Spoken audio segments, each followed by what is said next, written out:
Good morning students. Today we will start new chapter, that is chapter 11, work and energy. In this chapter we will learn about work and energy. First of all we will start with work. Now what is work?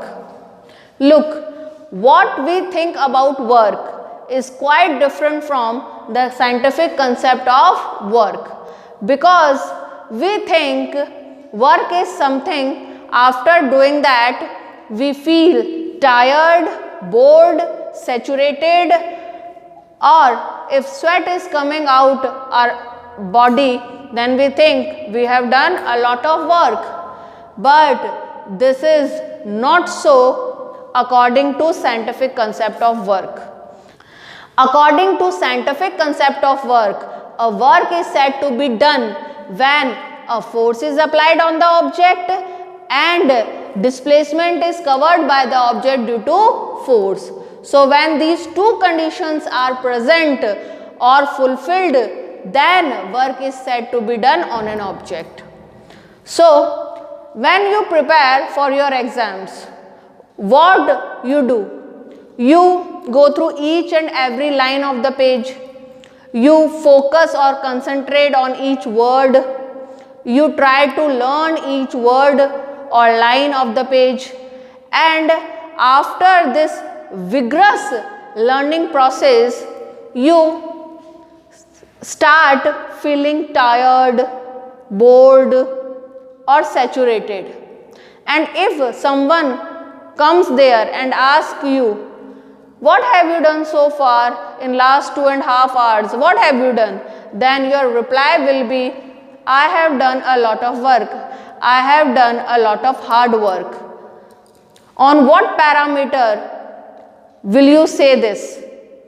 On the parameters that after doing that activity, after doing that learning process, you are feeling tired, you are feeling saturated, bored. On the basis of these indicators, you can say that I have done a lot of work.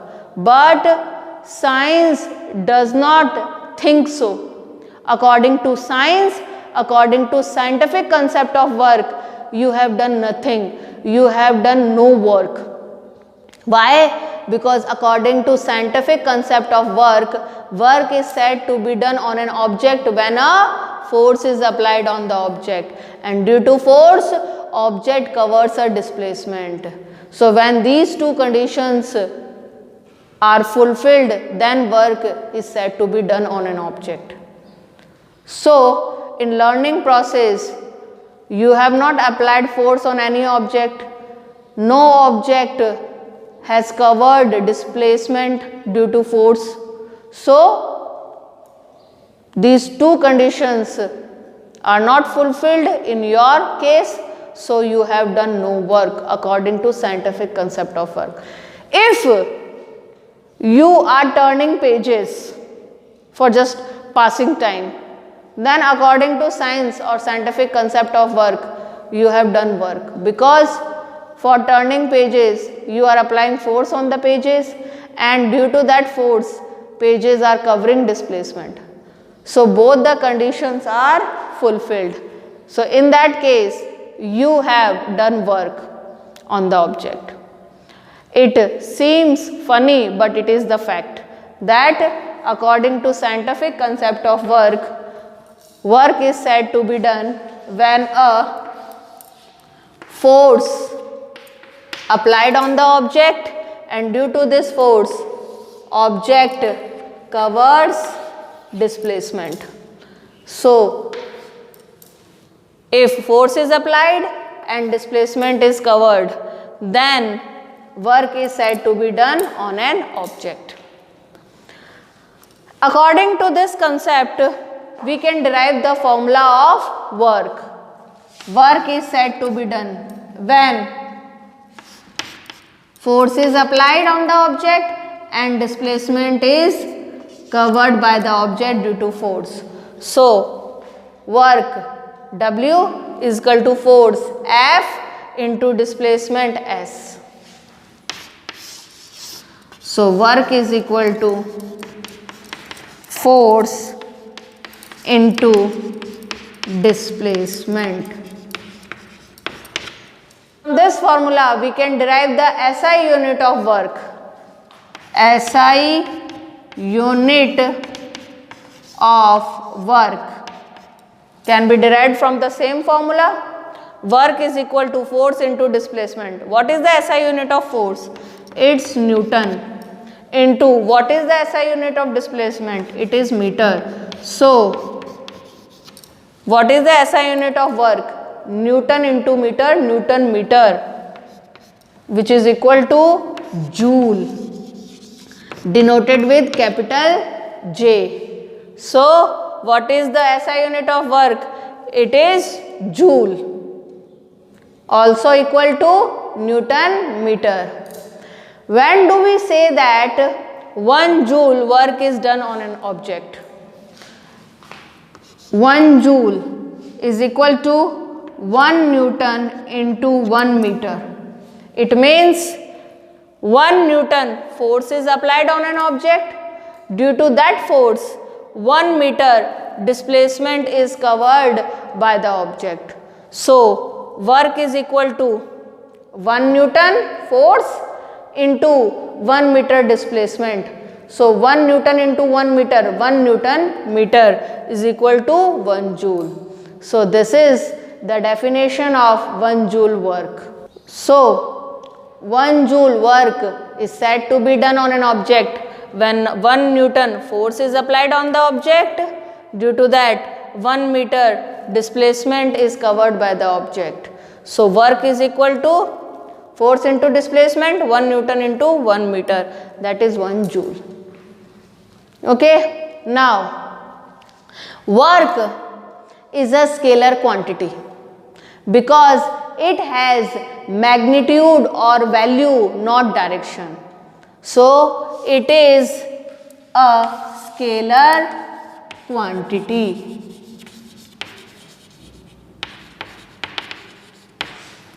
Because it has magnitude or value but no direction. That is why it is considered as a scalar quantity. Now, what are the different types of work?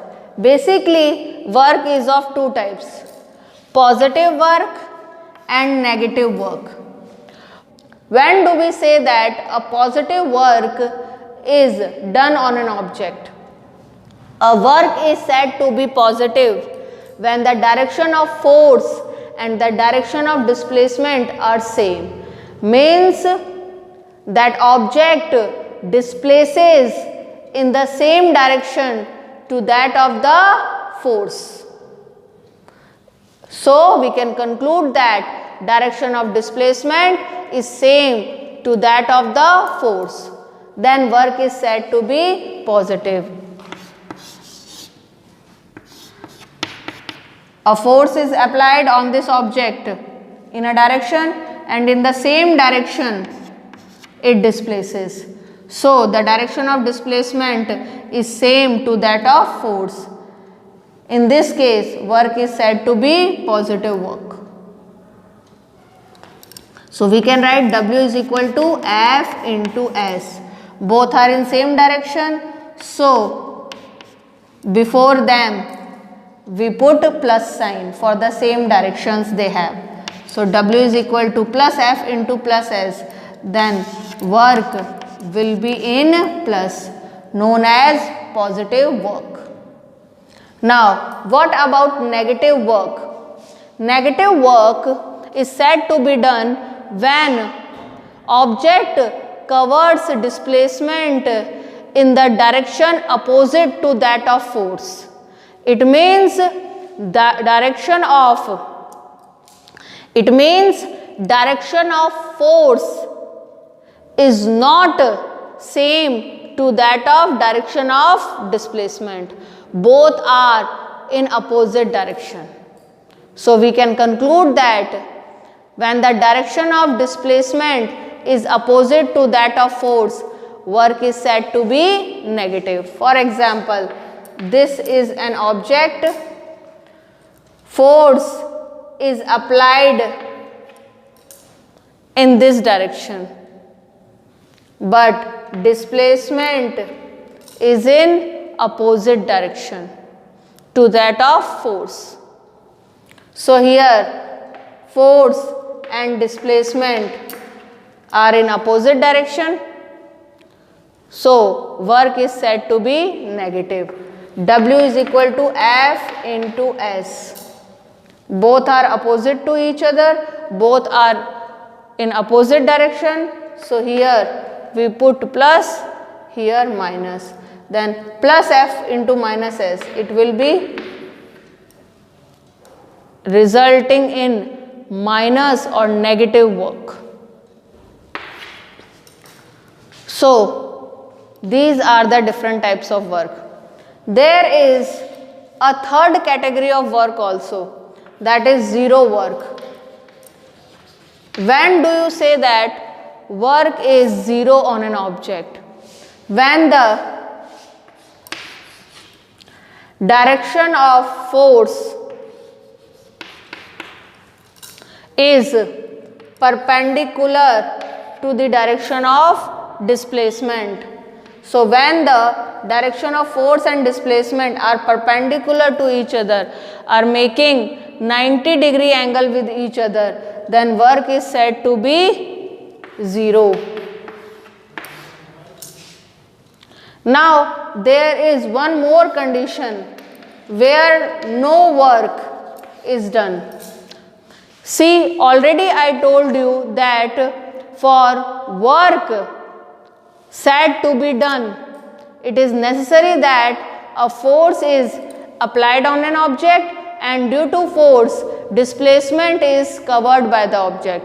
So if both the conditions are fulfilled, then work is said to be done. And if any one of the conditions is not present or is not fulfilled, then no work is said to be done. For example, if force is applied but no displacement is covered by the object due to force, then force is applied, first condition is present, but displacement is not covered by the object due to force. So second condition is not present, is missing.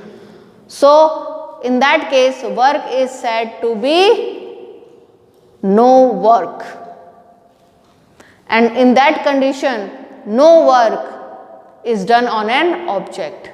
So here we will say that no work is done on the object. And if no force is applied on the object, then no displacement will be covered by the object. So both conditions are missing. In that case also no work is done on the object. So any of the one conditions or both the conditions are missing, then no work is done on the object. Now I am going to give some examples in regard with different types of work. Positive work. See, when we throw an object vertically upwards, then what happens? We are throwing that object vertically upwards. In that case, we are applying force on that object in upward direction, and object is also moving in upward direction. So the direction of our force and the direction of motion of the or displacement of the object both are same, that is upward direction. So positive work is done on that object by us. So we are applying force on the object in vertically upward direction, and the direction of displacement of the object is also vertically upward. So the direction of displacement is same to that of force.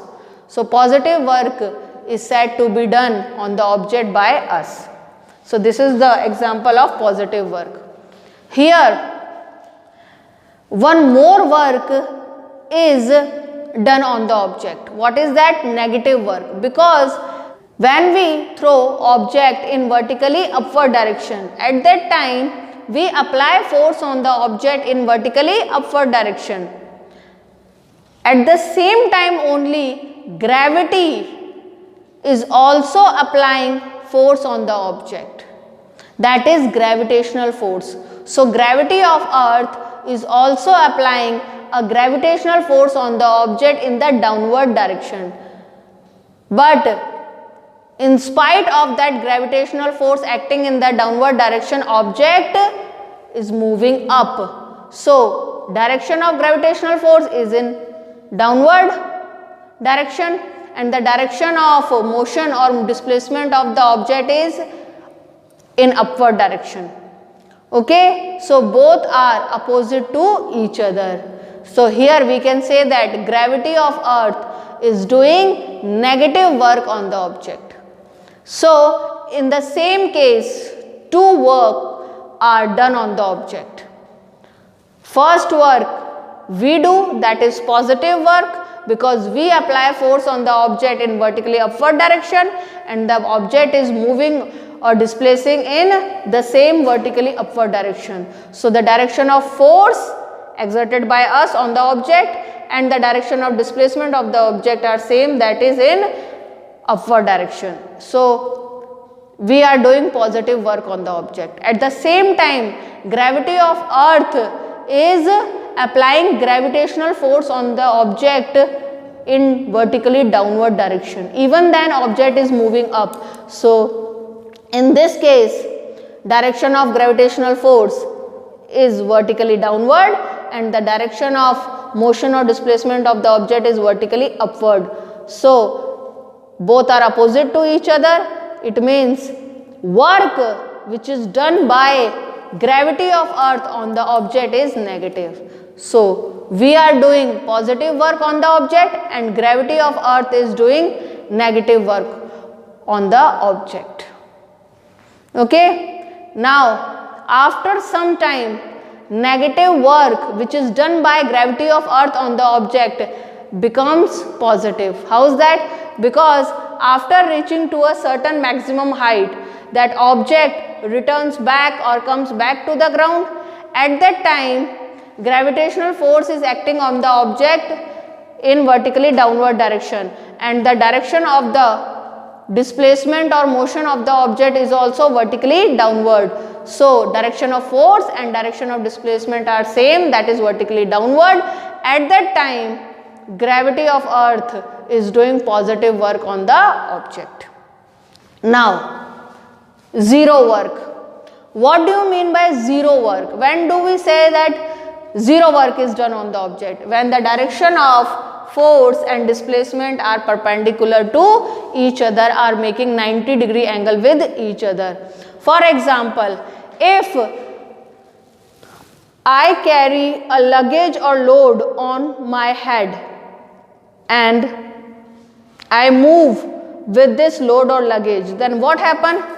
I am applying force on that load or luggage in vertically upward direction.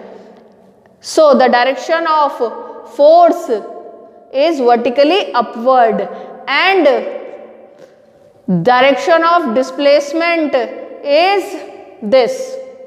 It is horizontal. So what is the angle between direction of force and direction of displacement? It is 90 degree. So here direction of force is perpendicular to the direction of displacement. So I am doing zero work on that load or luggage. Even I am getting tired, sweat is coming out of my body. Even then I am doing zero work on that object because direction of force is vertically upward and direction of displacement is horizontally forward. So direction of force is perpendicular to the direction of displacement. In that case, zero work is done on the object. Okay. Now, no work. See, there is a huge rock and I am trying to push that huge rock with all my might. Means I am applying force to the fullest. Even then that rock is not moving a bit. So in that case, force is applied on the rock, but displacement is not covered by the rock. So one of the conditions is absent. that is displacement is absent, displacement is missing, it is concluded or inferred that I have done no work according to scientific concept of work, because both the conditions must be fulfilled for the work said to be done. This is all for today. Thank you. Have a nice day.